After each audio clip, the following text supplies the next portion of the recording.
One process or routine that has coalesced into a healthy aspect of my school's culture, my classroom's individual, but every classroom, is posting our learning goals tied to the growth mindset. The learning goals is something the school does, the growth mindset is something a lot of teachers do, and something I focus on in class. So when we post our learning goals with phrases like, I can and I will, and we put them on our whiteboard at the front of the room or on a poster somewhere visible and bring them up before any and every lesson, the kids know exactly what to expect. Also, we can go over with the growth mindset how the kids are going to overcome challenges they'll face and what to expect when it comes to failures and successes and continually trying our best. Lastly, this also helps the teachers focus their lessons a little bit more and be more concise with what they're teaching. Breaking down each standard helps us teach to mastery and stay on track a little bit better. The following video was created by a third grade student with the one direction of creating a digital presentation or video that demonstrates how the growth mindset helps them. Growth mindset. The growth mindset helps me to try other great things and to not give up. The growth mindset helps me at school by looking at it and saying I can do this. At home, the growth mindset can help me by talking to myself and saying I have to do my hardest to do my work. When I go play soccer outside with my brother, I think about the growth mindset and say, I will try my best to make a goal.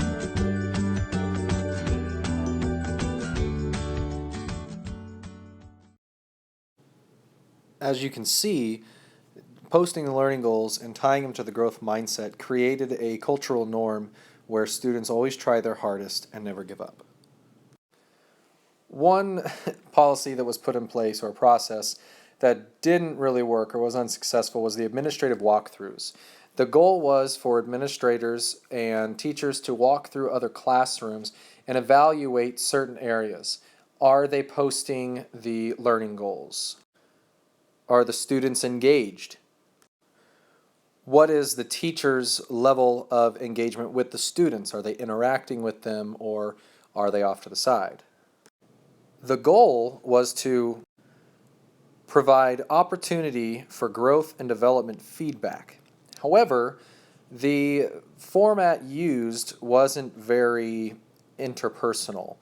It basically showed a graph of where we were in accordance to Quad D, Quad A, Quad B, Quad C, as well as just giving us a yes or no on did we have learning goals posted, were the students engaged, what percentage were, and was the teacher interacting with the students, and so on and so forth. The end result was not what I think the administration wanted out of it. There was supposed to be, there was no reprimanding if anything wasn't going right. It was simply an observation to help us.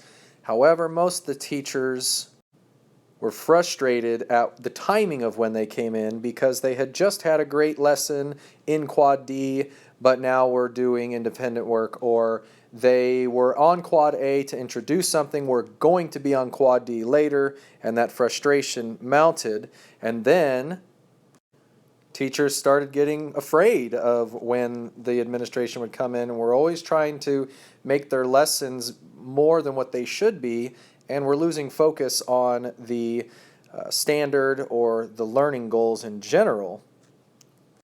The final consensus from most of the teachers was basically, whatever, it doesn't matter, it's not helping me, they're never in there at the right time.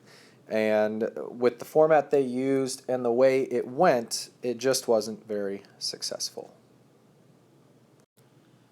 One thing I would like to see changed or added to our school is to continue with the professional walkthroughs, but do them in a different way. One, I'd like to see a sign-up sheet for times where each teacher gets maybe 5 times a year that they're going to be watched, where they can have specific types of lessons in different classes walked through and checked to know if they're doing their job well and what areas they can improve on.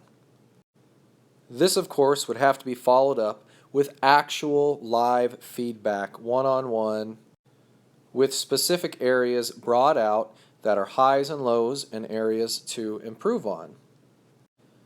If this is the way it's done, I believe teachers would feel much happier having their administration come into the room and watch them, as well as giving them a chance to prepare, but make them better outside of those. If they know people are coming, they're going to need to prepare outside of it and make sure the rest of their lessons are going well, so the class is prepared and the students know what to expect and how to handle it.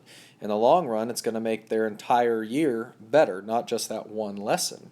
And that would also give the teachers a chance to grow in their professional development.